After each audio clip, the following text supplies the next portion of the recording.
Welcome to the course Design of Reinforced Concrete Structures. Myself, S. Kranti Vijaya, working as Assistant Professor in the Department of Civil Engineering, Vignan Institute of Information Technology. In this lecture, we are going to discuss regarding the slabs. What is one-way slab? What is two-way slab?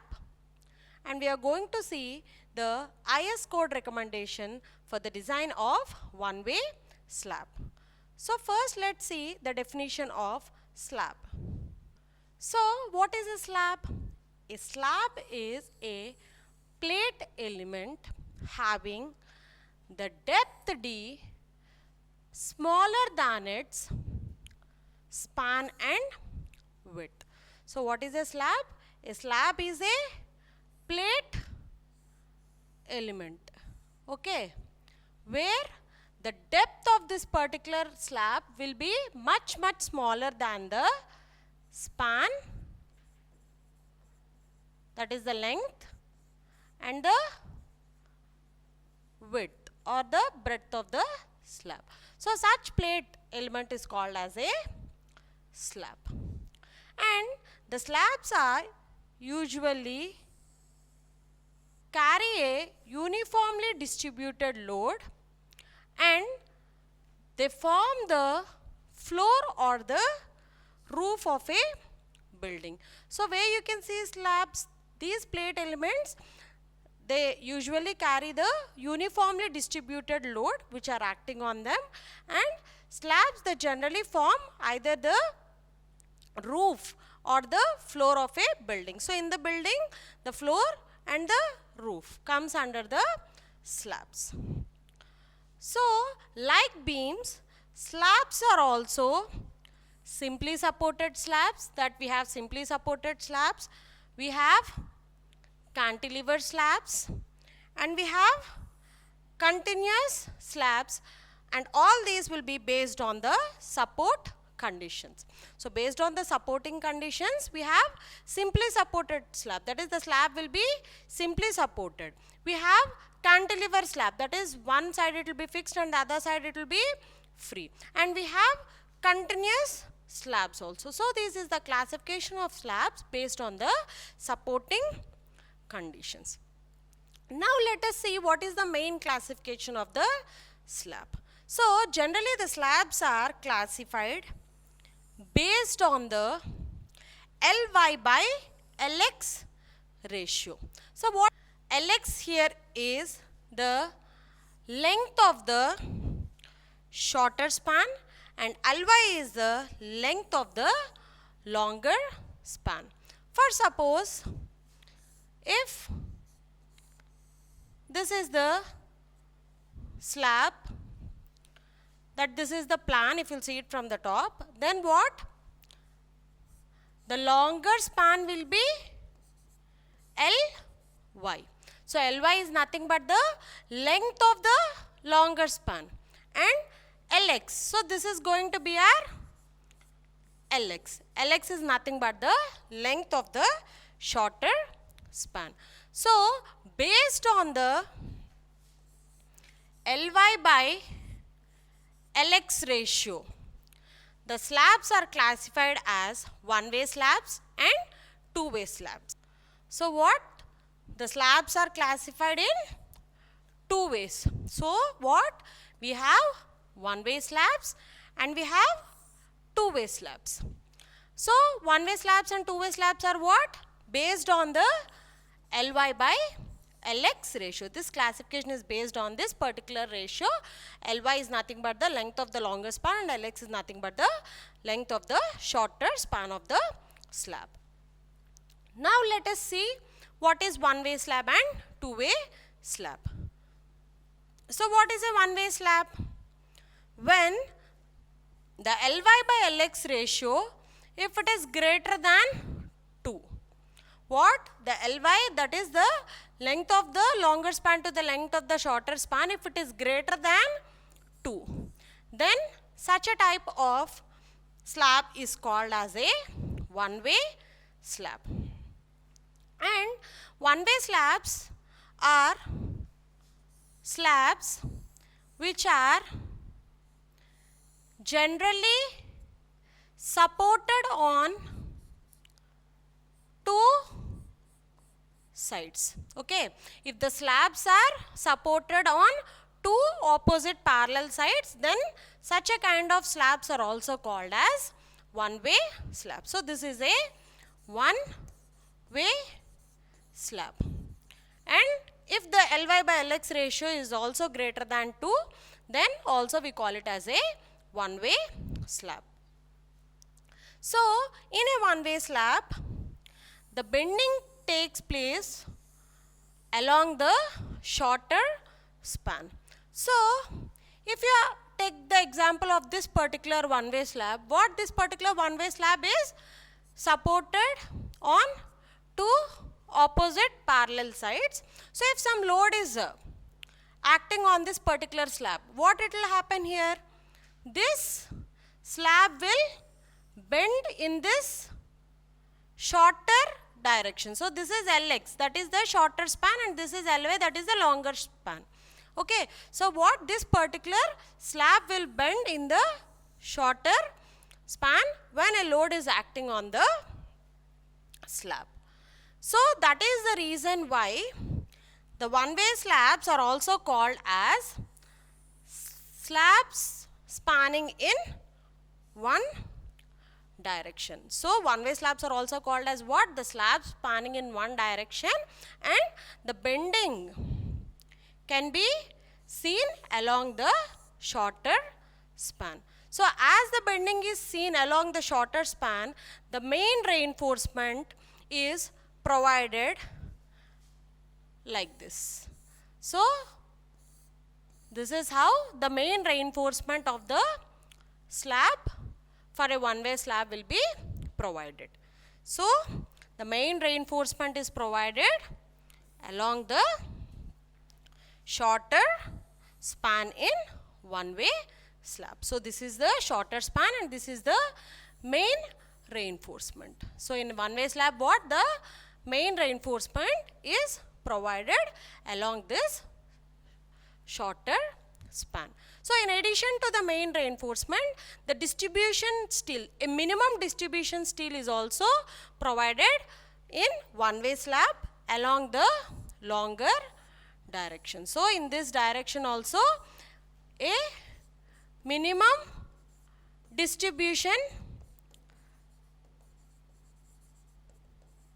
steel is provided, and this is going to be our main reinforcement in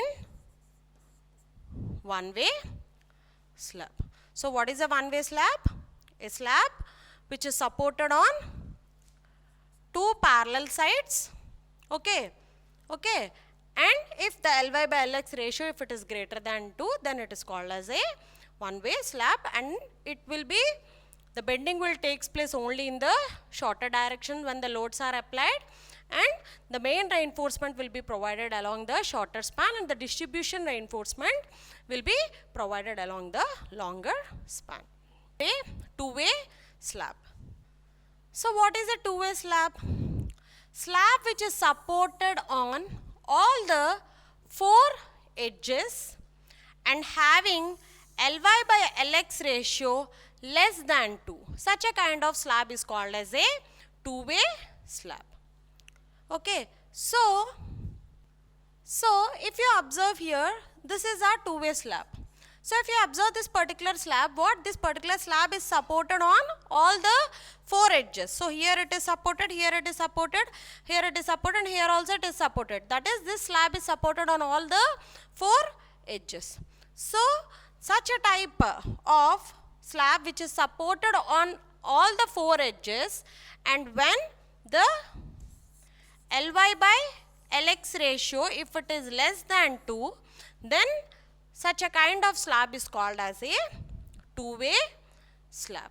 So what in this particular slab, what you can see, when load is applied, the bending can be seen in both the directions. That is, in the shorter span also we can have the bending, and in the longer span also you will have the bending. So That is the reason why two-way slabs are also called as slabs spanning in two directions. So here if you observe, the slabs which are supported on all the four edges and the Ly by Lx ratio, if it is less than 2, then it is called as a two-way slab. And in two-way slabs, what? The bending takes place in both the directions. That is, if suppose, if this is our two-way slab, it is supported on all the four edges. Okay. So what happens? The bending takes place in both the directions. That is, the bending will take place in this direction as well as the bending will take place in this direction when loads are applied on it. So that is the reason why it is called as slabs which are spanning in two directions. So one-way slab we have bending in only one direction, that is the shorter span. So it is called as the slabs which are spanning in one direction. Here we have bending in both the directions, that is the shorter span as well as the longer span. So it is called as slabs spanning in two directions. So as the slab is spanning in both the directions, the main reinforcement is provided along both the directions. So in a two-way slab, what? We will provide the main reinforcement in both the directions. That is, the reinforcement will be provided in the shorter direction as well as the longer direction. That is, both the reinforcement what we are providing here are the main reinforcement. So but in a one-way slab, the main reinforcement is provided only along the shorter span, and in the longer span, the distribution reinforcement is provided. So, but in a two-way slab, what? Both the reinforcements are being the main reinforcement. That is, one reinforcement along the shorter span and the other reinforcement along the longer span. So such type of slabs are called as two-way slabs. So now what we have seen, what is meant by one-way slab and two-way slab. Now let us discuss what are the IS codal recommendations for the design of one-way slab. So first let us see what are the steps for design of one-way slab. So for the design of one-way slab is done for 1 meter width of the slab. Okay, so we are going to take 1 meter width of the slab, and for that 1 meter width of the slab we are going to design, and that will be applicable to the remaining width also. And the design of the one-way slab, it is same as the design of the rectangular beam. Okay, so how we have designed a rectangular beam, in the similar way we have to design the one-way slab. So what are the steps what for the design of one-way slab? The first thing what we have to do is we have to determine the thickness of the slab. So the IS code has recommended few values for finding out the thickness of the slab. That is, it has recommended the L/D ratios. So for different types of supports, for simply support, for cantilever and for continuous slabs, for different, based on different types of supports, the L/D ratio has to be taken from the IS 456-2000. Now let us see what are the L/D ratios which are recommended by IS 456-2000. Based on the L/D ratios, we have to calculate the effective depth of the slab. From that, assuming a suitable effective cover, we can calculate the thickness of the slab. So from where we do take this L/D ratios? So these L/D ratios are taken based on the control of deflection, and the IS 456-2000 has recommended certain L/D ratio values here and for different supports. So if it is a cantilever slab, then the L/D ratio, that is the span to the effective depth ratio, up to a span of 10 meters has to be taken as 7. For simply supported slabs, it should be taken as 20, and for continuous slabs, it should be taken as 26. So these are the basic values of span to effective depth ratios from which we can calculate the effective depths. If we need, in case of when the stresses are more, or if the percentage of reinforcement it has to be provided, there is a variation. In such kind of cases, these basic values of L by D can be modified. So, if you observe here, you can see, depending on the area of the stress of steel for tension reinforcement, the values over here can be multiplied with a modification factor. So, you will have a modification factor, and that modification factor can be taken from figure 4. So, from figure 4 we can take the modification factor, and that modification factor can be multiplied to these values, so that we can modify the basic values and take a higher value. Now, let us see what is there in figure 4. So, this is the figure 4 where you can modify the L by D basic values. So, in the figure 4 what we will have is, on the x-axis we will have the percentage tensile reinforcement, on the y-axis we will have the modification factor, and there will be different curves for different Fs values, and the Fs can be calculated by using this equation. So, we have to choose a suitable percentage of steel, we will calculate that, and from that we have to calculate the Fs value, and to the curve and to the tension reinforcement corresponding modification factor has to be taken, and it has to be used. So, that in this way, with the modification factor, by calculating the modification factor, we can modify the basic values of L by D ratios. So, from that what we can find out? We can find out the thickness of the slab. So, after finding out the thickness of the slab, the next step is what? We have to calculate the effective span. So, the effective span, it is also given in clause 22.2 of IS 456-2000. So, for simply supported slabs, the effective span should be taken from this point A. Okay, it is taken as the center to center of supports, or the clear span plus the effective depth, whichever is less. Okay, out of these two, which one is the lesser one? That one we have to consider as an effective span if it is a simply supported slab. In the similar way, if it is a continuous slab also, there is a clause 22.2b, in which for the continuous slab how to take the effective spans are given. You have to follow that particular clause for finding out the effective span of slab for a continuous slab. So, if it is a continuous slab, then you have to use this particular condition, and based on this we have to calculate the effective span. So, after calculating the effective span, what is the next thing what we have to do? So, now what? After calculating the thickness, we have to calculate the effective span, and after calculating the effective span, we have to calculate the loads acting on the slab. So, the loads acting on slab. After calculating the loads acting on the slab, we have to calculate the maximum bending moment and the shear force. So, all these are calculated as how we have calculated for a rectangular beam. The similar process we will do, but few changes are there which are mentioned in IS 456 we are discussing now. So, we have to calculate the maximum bending moment and shear force.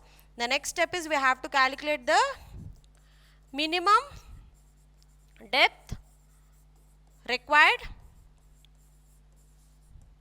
for resisting the maximum bending moment. So, this one also we have to do as it is for a rectangular beam. After calculating the minimum depth, we have to find out the reinforcement, that is the area of steel which has to be provided. So, when coming to the reinforcement, so in one way slabs what we have? We have two reinforcements to be provided. One is the main reinforcement and the other one is the distribution reinforcement. So the main reinforcement as well as the distribution reinforcement both are also calculated as per the rectangular beam calculations only. But here what we have to check for the minimum tensile reinforcement which is provided, and the spacing also has to be checked for slabs as per IS 456-2000. Now let us see what are the clauses where we have to check for the minimum tension reinforcement and also the spacing which we have to provide for the distribution bars. So we have to check for the minimum reinforcement. So the minimum reinforcement for the slabs, if it is a mild steel bars, if mild steel bars are used, then the minimum reinforcement, it should not be less than 0.15% of the total cross sectional area. And if you are using HYSD bars, then the minimum reinforcement should not be less than 0.12% of the total cross sectional area. So these are the recommendations which are given in clause 26.5.2.1, the minimum reinforcement for the main bars. These are for what? These are for the main bars. So, and at the same time there is a maximum diameter, and the maximum diameter of the bars, it should not exceed 1/8 of the total thickness of the slab. So that check also we have to do. So this is the check what we have to do for the provision of main bars. So now let us see how the spacing has to be provided. Now what? In slabs, okay, the distance between the main reinforcement, okay, that is the spacing, should not be more than 3 times the effective depth, that is 3D or 300 mm.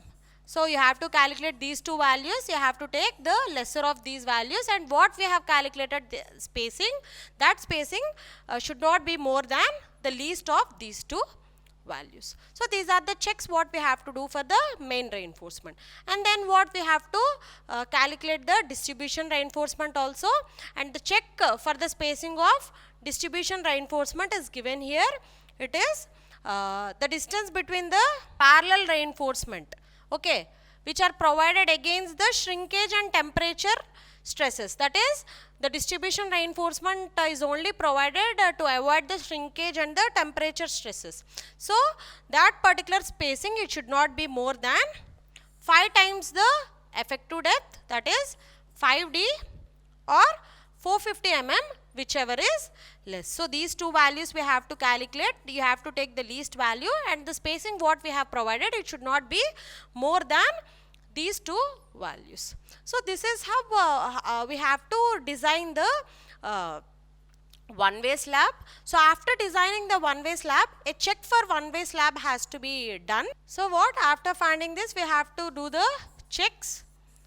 The checks to be done are the check for shear,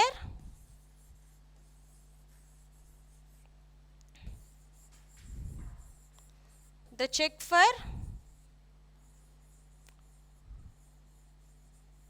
development length. So generally we do not provide shear reinforcement in a slab, but the check has to be satisfied. How the check will be done is, the check will be done same as for a rectangular beam, and we have to check for the development length also. So the check for the shear, the check for development length, as well as the check for deflection has to be done. So all these three checks has to be satisfied. If any of the check is not satisfied, then we have to redesign the whole slab.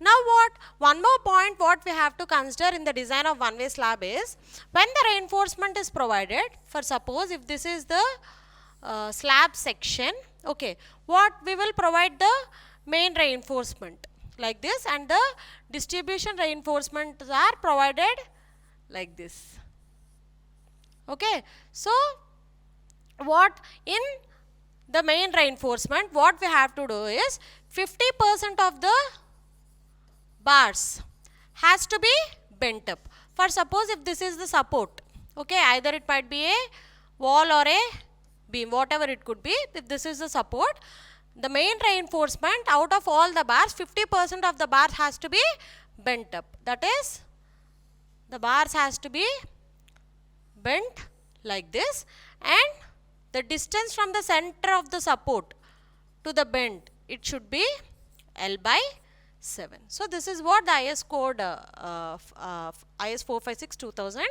recommended, and this distance should be 0.1.